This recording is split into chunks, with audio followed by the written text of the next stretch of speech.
Bismillahirrahmanirrahim. En güzel maqtaş ve en isil mediheler, alemlerinin yaratquchisi ve pervişçisi Allah Ta'alaga qasdır. Haq dinni bizlerge yetkizgen suyumlik peygamberimiz Hazreti Muhammed Aleyhisselam'a durud, dua ve salam yollayman. Hürmetlik oqurmanlarimiz, növbetde huzurunlarga İslam Aqideler namlıq kitabının davamını sunamiz.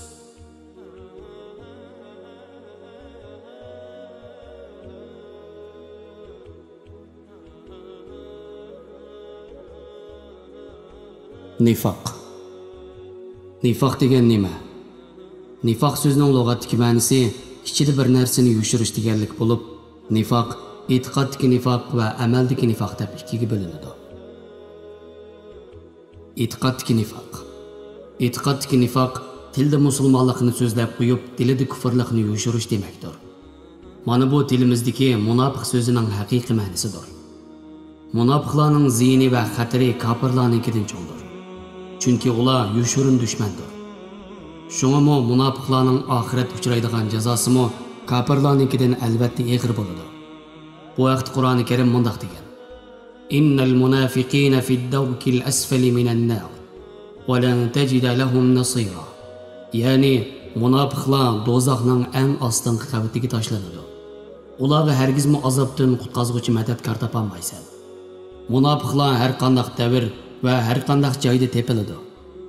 Allah Taala Qur'oni Karimning 2-surasi Baqara surasining 5-da mu'minlar, kofirlar ve munofiqlardan iborat 3 guruh kishilarni bayon qilgan bo'lib, mu'minlarning bayoni 3 oyat bilan, kofirlarning bayoni 2 oyat bilan tamomlangan bo'lsa, munofiqlarning xatiri cho'ng ve ularni to'nib olish qiyin bo'lganligi uchun ularning bayoni 13 oyat bilan tamomlangan. Buningdan ko'rib olishga bo'ladi-ki, munofiqlarning musulmonlarga, jumladan insoniyatga keltiradigan ziyon zahmatlari cho'ngdir. Munofiqlar qaysi bir millat va qaysi bir joyda bo'lmasin, ular hamon o'z xalqining manfaatlarini ziyonga uchirtish yo'lida ish olib boradi. Shu sababdan ular Alloh taolaning va insonlarning hamisha nafratiga uchrab turadi. Bu munofiqlarni ishlatgan besimdorlarmi ularni so'ymaydi. Vaqti kelganda ularni o'z qo'li bilan yo'q qilib bitadi. Uyg'ur millatidan chiqqan tegipas razil munofiqlarning xalqimizga solgan ziyonlari oz bo'lmagan. Hozirmi munofiqlarning xalqimizga selayotgan ziyonkashliklar davom qilmoqda. Amaldagi nifoq. Amaldagi nifoq o'zi musulmon bo'lsa-mu, munofiqlarning qiliqini qilish deganlik bo'lib, amaldagi nifoqni sodir qiluvchilarning munofiqligi ularning musulmonligini besib ketmaganlar bo'lsa, musulmonlardan sanaladi. Peygamber Aleyhisselam mundaq degan: "Amonatga xiyonat qilish, yolg'on so'zlash, va'daga xiloflik qilish, jidallashganda eg'izini buzish qatorliq 4 illat kimda bo'lsa, u haqiqiy ma'nodagi munofiq bo'ladi. Bu 4 illatdan birasini o'ziga yerlashtirgan odam uni tashlamaguncha munofiqlik alomatini o'zida saqlagan bo'ladi."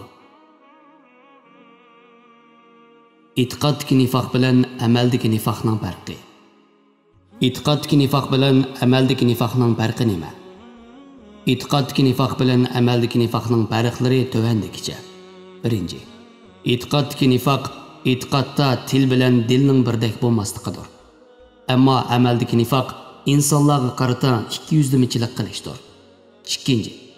E'tiqoddagi nifoqni sodir qiluvchilar garchi o'zlarini musulmonlar qatoridan sanasimi, Alloh taolaning nazarida ashaddiy kofirlardir. Ammo amaldagi nifoqni sodir qiluvchilar Alloh taolaning nazarida musulmonlardan sanalsa-mu, insonlarning nazarida munofiqlardan sanaladi. 3. E'tiqoddagi nifoq musulmon odamdan sodir bo'lmaydi. Chunki u kofirning ishidir. Ammo amaldagi nifoq ba'zi musulmonlardan sodir bo'ladi. 4. E'tiqoddagi nifoqni sodir qilgan odamning tavbasi iymon etish bilan bo'ladi. Ammo amaldagi nifoqni sodir qilgan odamning tavbasi axloqini tuzitib, o'zini isloh qilish bilan bo'ladi. Murtadlik. Murtadlik degan nima? Murtad so'zining lug'atdagi ma'nosi yenib olg'uchi demakdir. Uning islom terminlaridagi ma'nosi musulmonlikdan kofirlikka qaytquchi deganlikdir. Dinidan yenib olgan odam murtad deyiladi. Bu vaqtda Alloh taolo mundaq degan: Kimki o'z dinidan yenib olib, kofir peti o'lsa, uning amallari dunyo va oxiratda bekor bo'lib ketadi. Bundaq odamlar ahli do'zaxdir. Ular do'zaxda mangulik qoladi. Murtadlikning turlari. Murtadlik qancha turlik bo'ladi? Murtadlik tövandikidek 4 turlik bo'ladi. Birinchi, so'z bilan murtad bo'lish. Masalan, Alloh taoloni yoki uning payg'ambarlaridan birini yoki farishtalarni so'kish, o'zining g'aybni biladiganligini da'vo qilish, o'liklardan madad so'rash, Qur'onni hozirgi asrga yormaydi deyish, dinning ahkomlarini kamsitish qatorliqlardir. Ikkinchi, sharkat bilan murtad bo'lish. Masalan, butlarga, dal-daraxtlarga, toshlarga, hayvonlarga, uningdan boshqa saxta ma'budlarga cho'qinish, qabrlarga bosh urish, sehrgarlik qilish, sehrni o'rganish va o'gitish, insonlar tarafidan tuzilgan yerlik qonunlarni islom qonunidan afzal ko'rib, ularga bosh urish qatorliqlar. Uchinchi, e'tiqod bilan murtad bo'lish. Masalan, Alloh taoloni sheriki bor yoki bolasi bor deb e'tiqod qilish. Avliyolar, qutblar, mazar mashayikhlar koinotdagi ba'zi ishlarni tasarruf qila oladi yoki kishilarga foyda yetkaza oladi deb e'tiqod qilish. Zina, aroq, o'sim va boshqa Alloh taolo harom qilgan ishlarni halol sanash, namoz, roza, zakot qatorliq farzlarning farzligiga tenish va boshqalar. 4.